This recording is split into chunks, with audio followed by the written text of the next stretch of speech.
और कुछ लोग दब गए। मेरी बेटी ना उसमें दब गई और लड़की है ना केला गुजिया पूरा वो हो गया। 7 साल की गोदी से उठाया उसको, मर गई तो कोई नहीं था। मैं अपनी बेटी को वहाँ से लेके आना ऑटो से, वहाँ जो सामान उठाते हैं उन्होंने पैसे दिए, मेरा फोन भी सब कुछ लोगों ने निकाल लिया। किसी ने कैसे करके ऑटो से जब तो खत्म हो। किस स्थिति में रही होगी जो हमने गोदी उठाया था पहले साल। आज मैं लेडी हार्डिंग अस्पताल में मौजूद हूँ। यहाँ पर आप देख सकते हैं कि जिस तरह से आज नई दिल्ली रेलवे स्टेशन पर जिस तरह से भगदड़ मची, उसमें कई लोगों ने अपनी जान गंवाई है। मेरे साथ कुछ लोग मौजूद हैं और बहुत दुखद है ये घटना जिस तरह से आप बता रहे हैं। और मैं चाहूँगी सबसे पहले क्या हुआ था? मैम हम वापस ही आ रहे थे, हम जाना मैंने कहा क्या करने जाएंगे, चलो घर चलते हैं। ऊपर जीने पे चढ़े तो उधर से ऊपर से बहुत बंदे आए और नीचे थोड़े बंदे थे, उसी बीच में दब गए कई बंदे। क्या हुआ है? भगदड़ी मची थी और कुछ लोग दब गए। मेरी बेटी ना उसमें दब गई और लड़की है ना केला गुजिया पूरा वो हो गया। 7 साल की गोदी से उठाया उसको, मर गई तो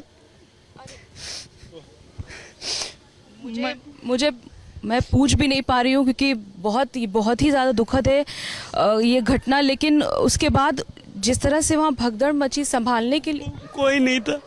मैं अपनी बेटी को वहाँ से लेके आना ऑटो से, वहाँ जो सामान उठाते हैं उन्होंने पैसे दिए, मेरा फोन भी सब कुछ लोगों ने निकाल लिया। किसी ने कैसे करके ऑटो से जब तो खत्म हो गई। किस स्थिति में रही होगी जो हमने गोदी उठाया था पहले साल। आज देखिए ये बहुत मुश्किल घड़ी है, बात करना भी बहुत मुश्किल लग रहा है। और जिस तरह की घटना हुई है मैं आपसे पूछ भी नहीं पा रही हूँ कि परिवार में कितने लोग थे, आप लोग जा रहे थे? अमनजीत 5 जने जा रहे थे, मेरी 2 बेटी थी और मैडम और 3 भाई, मतलब 6 जने जा रहे थे। लोग के ट्रेन के टिकट्स थे? हाँ जी। आपके परिवार में कौन यहाँ पर है मौजूद? अंदर डॉक्टर ने क्या कहा है? कुछ भी नहीं कहा, खत्म हो गई। रेफर कर दिया मोर्चरी के लिए। सो अभी तो फिलहाल उन्होंने यही बोला कि मॉर्निंग 9:30 बजे आप लोग आना। सो बेसिकली हम लोग मोर्चरी अब चाहते नहीं क्योंकि हमारा तो अब जो होना था हो गया। सो उसके आगे हमें मोर्चरी कराने की कोई ज़रूरत ही नहीं। तो इन्होंने रेफ़र किया कि अभी कुछ आप लोग कुछ पुलिस के इंक्वायरीज होंगी। सो अगर वो लोग कहते हैं देन उसके बाद ही हम लोग बोले कि हम लोग दे सकते डेड बॉडी। कितने लोग हैं यहाँ पे?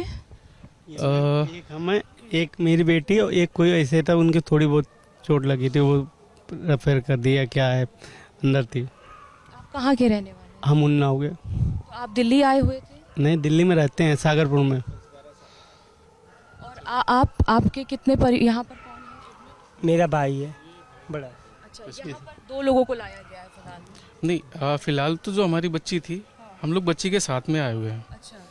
सो ये बच्ची के फादर हैं और ये हम लोग उन्हीं के साथ में ही है बेसिकली परिवार से। आपको क्या लगता है कि किसकी लापरवाही की वजह से इतनी बड़ी घटना, मतलब रेलवे वाले, क्योंकि ऊपर से पुलिस वाले आते, उनको रोकते तो रुक जाते तो बच जाते, लेकिन उन्होंने रोका नहीं। खाली एक पुलिस वाला आता था, सीटी मार के चला जाता था। आपको लगता है रेलवे स्टेशन पे कमी थी प्रशासन की तरफ से, पुलिस भी नहीं थी, ऐसा आप कह रहे हैं? हाँ मैम, एक पुलिस वाला 14-15 भी एक पुलिस वाला था। तो आप देख सकते हैं कि किस तरह की स्थिति इस वक्त अस्पतालों में है, जहां पर 15 लोगों ने अपनी जान गंवाई है। और आप देख सकते हैं कि 7 साल की बच्ची की मौत हो गई है। परिवार के लोग इस वक्त अस्पताल में मौजूद हैं। और जो वीडियोस आ रहे हैं सामने उससे जाहिर होती है। साथ ही अगर आपको बात बता दें कि अस्पतालों में इस वक्त घायलों की संख्या जो है वो धीरे धीरे बढ़ रही है और जैसे जैसे लाया जा रहा है घायलों को, वो एडमिट है यहाँ की LNJP अस्पताल में, लेडी हार्डिंग अस्पताल में। लेकिन जो यहाँ परिवार के लोग मौजूद हैं, कुछ लोगों से बात कर लेते हैं। अगर बात करें तो एम्बुलेंस की गाड़ी कब आई थी आप लोग के पास? क्या ऑटो से आए थे? ऑटो से आए हम लोग। आप भी ऑटो से ही आए? भैया ऑटो से लेके आए थे। अच्छा। भैया क्या लगता है क्या स्थिति वहां पर हुई थी? और मतलब क्या जब आप सारी भगदड़ मचे, लोग घायल होने लगे, लोग बेहोश होने लगे, तो क्या एम्बुलेंस वहां पर नहीं पहुंची थी? कोई नहीं था मैम वहाँ पे। कोई भी नहीं था मदद के लिए? कोई प्रशासन के लोग आए होंगे? कोई भी नहीं था। गलती है, ऑलरेडी प्रशासन की गलती है सारी, पुलिस वालों के साथ। मैंने उनसे बोला, मैंने सर बच्चे मर रहे हैं, वो मुझे ही मारने को दौड़ रहे हैं। ये हाल था।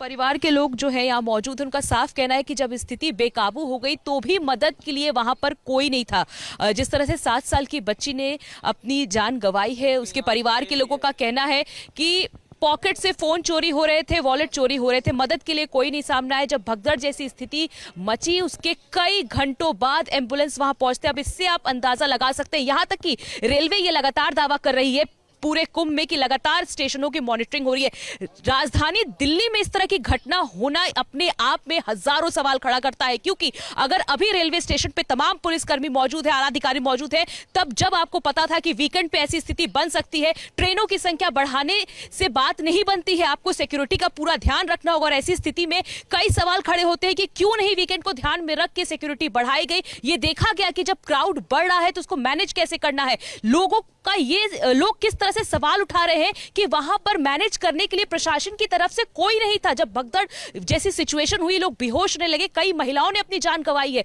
आप देख सकते हैं किस तरह से लोग यहाँ पे बेबस खड़े हुए हैं, लाचार हैं। अस्पताल में उनके परिवार के लोग इस वक्त आप देख सकते हैं अंदर मौजूद हैं। डॉक्टरों ने किस तरह से यहाँ पर लोगों को बोला है कि हम अभी बता रहे हैं कि क्या स्थिति है। सही से कोई भी चीज बताने को तैयार नहीं है, ना प्रशासन के लोग ना अस्पताल के लोग। यहाँ पर कड़ी सिक्योरिटी है, लेकिन देखिए अब बाहर कैसी स्थिति है। लोग परेशान है कि आखिर अंदर हो क्या रहा है। जी, अधिकारियों को निर्देश दिए गए हैं। इसके साथ ही अगर बात करें कि जिस अस्पताल में मैं मौजूद हूँ, लेडी हार्डिंग अस्पताल में, यहाँ 3 लोगों की मौत हो चुकी है। यहाँ पर मौजूद जो लोग हैं उनसे हमने जब बात की तो उन्होंने बताया कि किस तरह की घटना हुई थी। अगर बात करें तो 2 घंटे पहले किस तरह से घायलों को लाया गया। आपने क्या कुछ देखा था अपने सामने? मैं तो मेरी बच्ची आई थी यहाँ एडमिट है, मैं तो देखा नहीं था। क्या कहते ये 2-3 लोग थे, वो ऑटो रिक्शा से आए थे शायद, वहाँ से भगदड़ हुई थी। पर जो भी भगदड़ हुई बहुत दुखद है। देश की राजधानी में ऐसी घटना होना बहुत दुखद है मैम।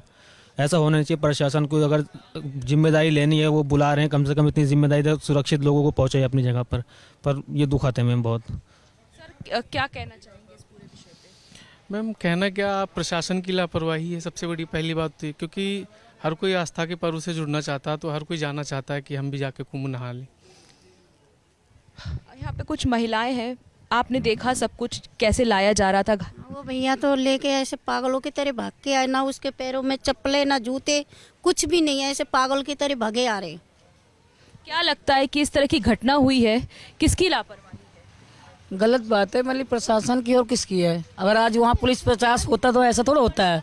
इतना बुरा घटना नहीं होता, बहुत बुरा हुआ जो भी हुआ, बहुत बुरा हुआ। देखिए आप इस तरह की स्थिति इस वक्त अस्पतालों के बाहर है। यहाँ पर आरोप लगाया जा रहा है प्रशासन के ऊपर कि अगर लापरवाही नहीं की गई होती उनकी तरफ से तो आज इस तरह की घटना नहीं होती। अभी स्टेशनों पर मैनेजमेंट करने से क्या होगा जब स्थिति इतनी ज्यादा खराब हो चुकी है। जब आप बार बार यही सवाल खड़ा हो रहा है कि जिम्मेदार आखिर कौन है। जब वीकेंड की बात हो रही थी, महाकुंभ चल रहा था, अलग अलग स्टेशनों पर ये व्यवस्थाएं की जा रही थी, लगातार मॉनिटरिंग चल रही थी, तो आज इस तरह की बड़ी लापरवाही क्यों हुई? क्योंकि लोग बता रहे हैं आंखों देखी कि 13, 14, 15, 16 पर कोई भी व्यवस्था नहीं थी, पुलिस प्रशासन नहीं था, कोई भी मदद के लिए सामने नहीं आया। लोग अपने गाड़ी से, ऑटो से, जो उनको उस वक्त जो स्थिति थी, जैसे जैसे जो उनको मौजूद वहां पर कन्वीनियंस मिला, वो वैसे लेकर अपने अपने परिवारजनों को, यहाँ पर घायलों को लेकर पहुंचे हैं। एम्बुलेंस भी काफी देर में आई थी, मदद के लिए कोई नहीं आया। जब स्थिति बद से बदतर हो गई तब जाके एम्बुलेंस की गाड़ी वहां पहुंचती और घायलों को लाया जाता है। फिलहाल जिस अस्पताल में मैं मौजूद हूं, यहां पर 3 लोगों की मौत हो चुकी है और इसके अलावा अगर बात करें तो एलएनजेपी में भी घायलों की संख्या जो है वो बढ़ी है। अब देखना होगा आने वाली स्थिति में क्या कुछ निकल के सामने आता है, लेकिन ये एक बहुत बड़ी घटना है जो अपने आप में हजार सवाल खड़ा करती है।